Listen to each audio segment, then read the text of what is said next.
On va prendre une minute pour comprendre comment résoudre une équation avec une loi normale de paramètres mu et sigma 2.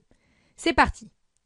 En moyenne, 1600 tonnes de produits alimentaires sont jetées chaque jour en France par la grande distribution. La quantité journalière en tonnes, X, d'aliments jetés, suit une loi normale. Elle est définie par ses paramètres, sa moyenne mu qui vaut 1600 et son écart type sigma qui vaut 1000. Vous êtes le ministre de l'Environnement. Avant votre déclaration à la presse, vous voulez être sûr à 98% que moins de 4 tonnes par jour sont jetées. Autrement dit, vous voulez que la probabilité que moins de 4 tonnes par jour soient jetées, P de X inférieur à K, soit égale à 98%, 0,98. Ici, on ne cherche pas une probabilité. Elle nous est donnée et elle vaut 0,98. On veut résoudre une équation pour savoir quand est-ce qu'on a cette probabilité. La calculatrice ne comprend que les expressions du type P de X inférieur à.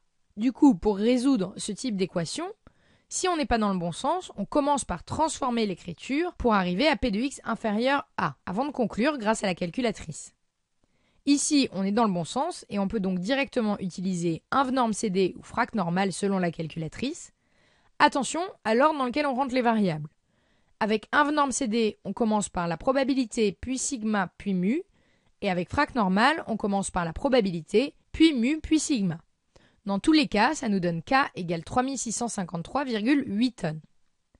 C'est parti pour la question 2. Un journaliste affirme être sûr à 70% que plus de M tonnes sont jetées chaque jour. Autrement dit, il affirme que la probabilité que X soit supérieur à M vaut 0,7. Cette fois-ci, on est obligé de transformer l'expression. On utilise une méthode ultra classique, l'événement contraire 1 moins P de X inférieur à M égale 0,7. On obtient une nouvelle équation, en fait on cherche M, telle que la probabilité que X soit inférieur à M, soit 0,3. Ça, on sait le résoudre directement avec inv norme CD ou frac normal, en faisant encore une fois bien attention à l'ordre dans lequel on rentre nos variables. Dans les deux cas, on trouve M égale 1075,6 tonnes.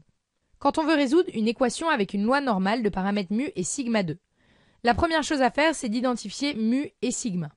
Ensuite, si on n'a pas une expression du type P de X inférieur à égale, il faut d'abord transformer notre écriture dans ce sens grâce aux techniques classiques, avant de conclure avec les fonctions inv norme CD ou frac normal de votre calculatrice.